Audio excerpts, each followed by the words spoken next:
Hey guys, today I'm going to show you a cool trick that lets you fill a glass of water when it's upside down.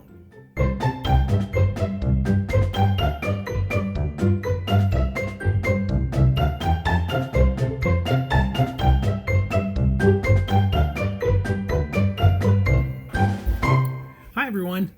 So for those of you that joined us last time, in the last video, a really long one, you know, the one where I kept calling vice grips channel locks, that was weird. Don't do that.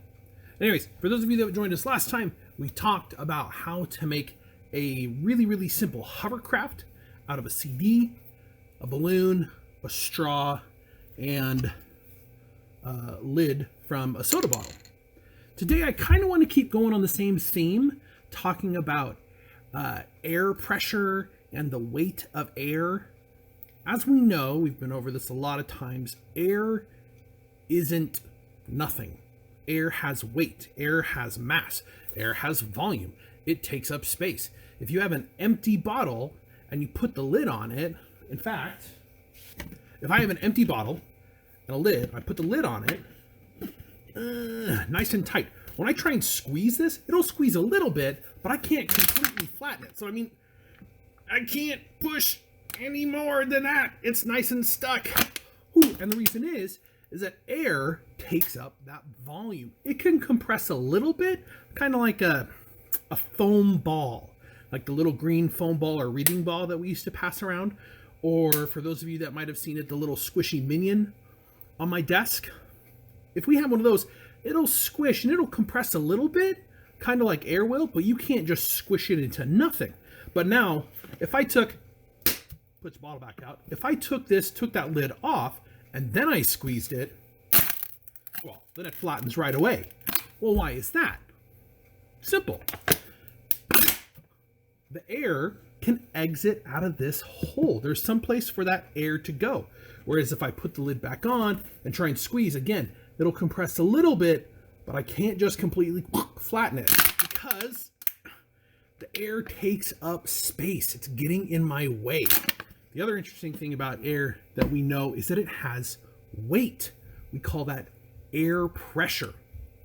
That weight and that volume that it has, that's what helped lift that CD up off the ground, that little hovercraft up off the ground in the last video.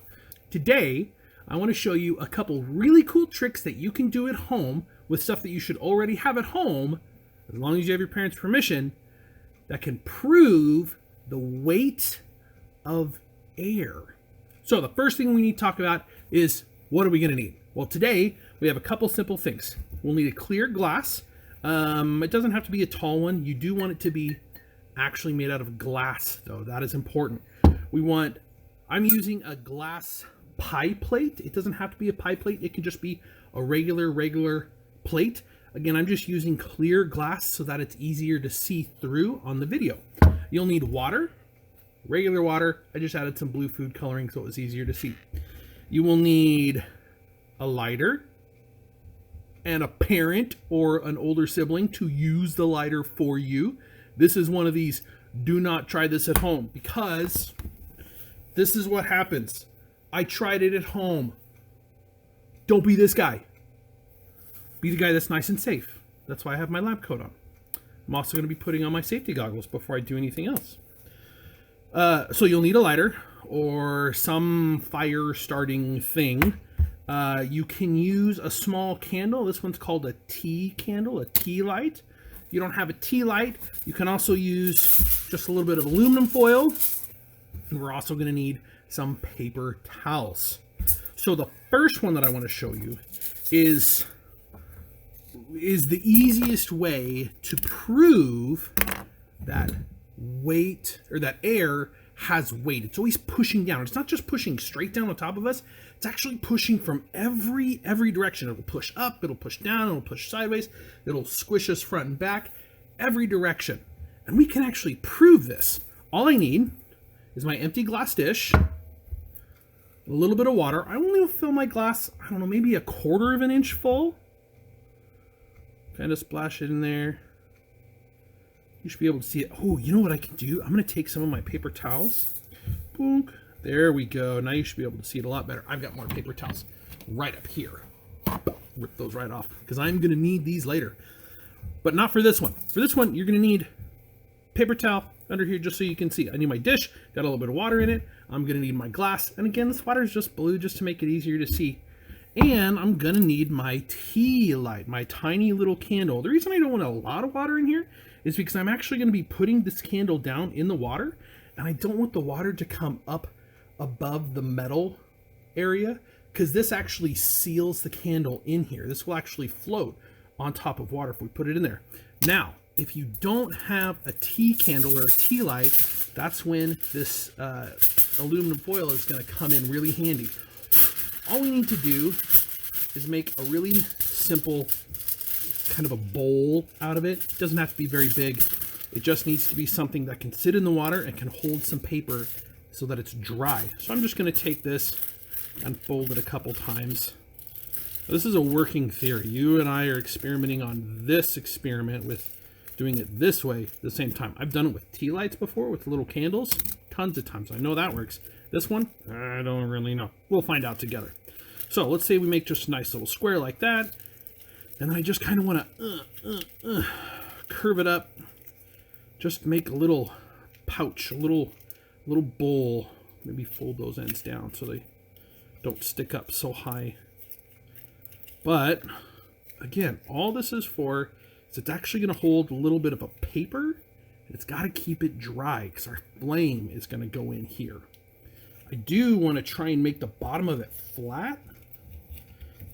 Ooh, yeah, like that. That's good. Push down on the table and roll those edges up together. There we go. See, now it's going to sit nice and flat. And the water can get in, it keeps everything nice and dry. Again, if you have a tea light, use a tea light, use the candle. Just light the candle and it'll do the same thing.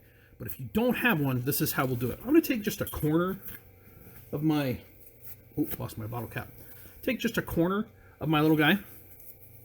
What I'm going to do is I'm going to light it on fire. I'm going to light it on fire. You're not going to light it on fire. You're going to have a parent, a guardian, older cousin, an older sibling, your katsa, whoever you're with. Whoever adult, whichever adult is in charge of you, they're going to be doing this part. We're going to drop that in there. We're going to light it on fire. Then we're going to take our glass and we're going to boom, turn it upside down. And we are going to see what happens. Let's get started. Again, if you have the tea light, use the tea light. If you don't, we can make our little cup out of this. And what I'm going to do is I'm going to light this on fire, drop it in there so it's nice and dry. And then I'm going to take my cup, boom, set it over the top of that, and watch what happens. This is the magic part. So set that on fire, boom, plump that under there, make sure it's nice and lit, and what happens? What? Whoa! That worked so much better than it does with the candle. Oh my gosh, look what's happened. Now there's hardly any water in here. Look at that, just a couple drops. Where'd all that water go? Well, it got sucked way up in here, right inside this cup. Why is that? How did that happen? I don't know. Let's try this again. So if I lift up just one side, all that water. Oh, look at that. That's cool. I don't know if you guys can see the smoke on there. That was cool. So take this out. I'm not going to touch that because it was just on fire, so it still might be a little bit hot. I'm going to set that off on the side. I'm in my garage, so I can just set it down on the floor. Let's try this again.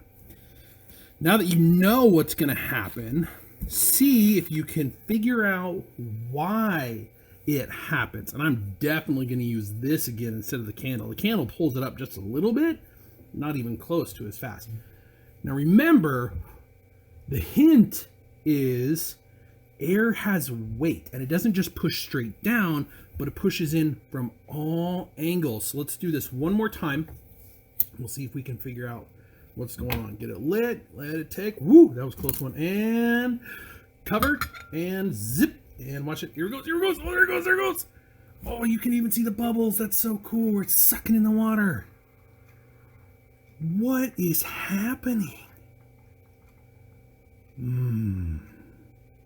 So before I tell you, I want you to pause the video, talk with the people in the room, and see if you can figure out exactly what is going on.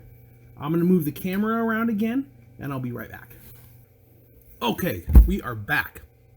So I hope you pause the video, talk to the people in the room, see if you guys can figure out what's going on. Remember, there's 2 clues that you need to know, and you can figure out exactly why this is happening. 1, air has weight. And the more air is above you, the more weight it has. The more air is around you, the more weight it has. Squeeze it in the whole time. That's called air pressure. The second thing we need to remember is that hot air, what? Does it rise or does it fall? Does it sink? Right. Hot air rises. That's what makes hot air balloons get up off the ground. Not like a helium balloon. This is just regular air, the same stuff that we breathe. But when you heat it up, what happens? When we add energy to the air around us, those air molecules want to move more. And then they start bouncing off of each other and they start going all over the place and they spread out. And that means that there's more ways for them to go up, up, up and rise up.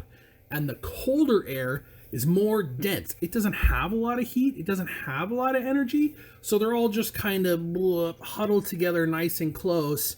And they can fall through the cracks that our energetic air molecules make when they spread apart and start bouncing all over because we've added heat, or we've added energy to them. So they spread apart and the nice dense ones, the colder ones, boom, fall down. So hot air rises. So what's going on inside this glass when I set that piece of paper on fire? What do you think happens to the air inside the glass? Well, it heats up. Where does hot air want to go? Up. It rises. So when this glass is upside down like this, it takes all that heat. Some of the water's still dripping out. It takes all that heat and adds it to the air that's stuck in here. Well, that air doesn't have anywhere to go. So just like our bottle,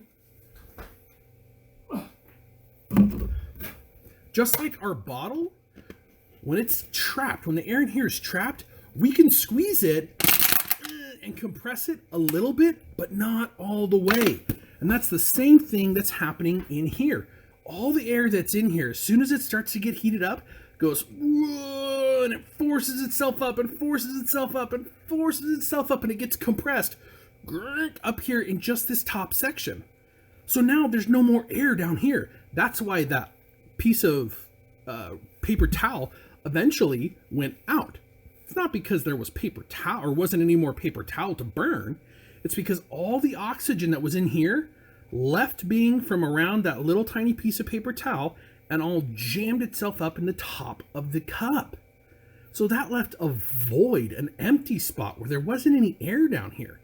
And if fire doesn't have oxygen, fire goes out or fire dies. But was there a perfect seal under this cup? Well, no, not really. I mean, we can get it as flat as they can when they make them, but it's never completely flat. And so when I put that upside down, there was a little bit of room. As we saw, we could see the bubbles going in where the air was trying to go in. Well, the water would do the same thing, because now you've got all the weight of the air pushing down on that water, and it's always pushing. Right now it's pushing, but it doesn't have anywhere to go, because everywhere it pushes, when it tries to push the water to that spot, there's more air pushing down on that spot. So it's nice and flat. It's what we call an equilibrium. It's equal, it's balanced, an equilibrium. But when I introduce the cup, like right now, it's not going to do anything. Why? Well, because the air inside the cup isn't doing anything. It's not going anywhere. It's not compressing up. It's not pushing down. It's just there. It remains in equilibrium. But as soon as I create that empty space, shake off the water, in the bottom of the cup where the air has now left because it's all compressed up, well, that's left room for something else to fill the glass.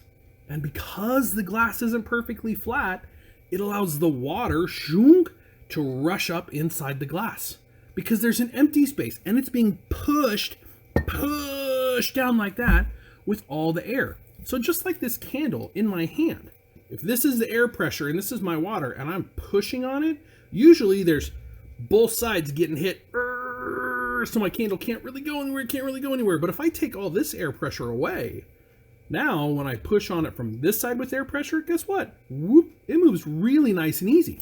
And that's what's happening with the water here. So why did we do this again? We were trying to prove one thing, that air isn't nothing. Air has weight, air has mass, air has volume, all those things. When we add all those together, the pressure that the air creates, all that, it's all called air pressure. Now, next video, I'm going to do another short one. It's going to be talking about the same thing. It's actually going to use the exact same materials. So you could do these back to back. Last time in the last video, we clipped off that little chunk of straw and I said, oh, save this because we're going to be using it in another project later on. I want you to start collecting stuff that we might be able to use, like plastic bottles. As you can see, burnt plastic bottles full of water. The lids, maybe paper towels, cardboard, straws, things like that. Stuff that isn't dirty, but it's not gonna hurt anything if you kind of hoard it. We're gonna call it our makerspace chest. Don't have to have a special place for it. I literally use this old cardboard box. And if I look in here, there's a bunch of just random stuff. I got some straws. I got my bottles came out of here. I got a whole bunch of these bottle caps in here. I even have just like more chunks of cardboard. I had a little bit of tin foil in there, this aluminum foil. And guess what? As soon as I'm done with this one, guess where it's gonna go? Boop, makerspace chest. Next time we'll show you how to do a little bit of magic, or magic is just science that some people don't understand. Show you the magic trick of how to lift this glass bowl without touching it. That'll be cool. And again, just uses air pressure. So, start your makerspace chest. Anything like that we use, don't throw it away. Just dry it off and keep it for next time. You never know when that stuff's gonna come in handy. So until the next video, stay healthy, stay safe, stay home. I love you guys. I'll see you soon.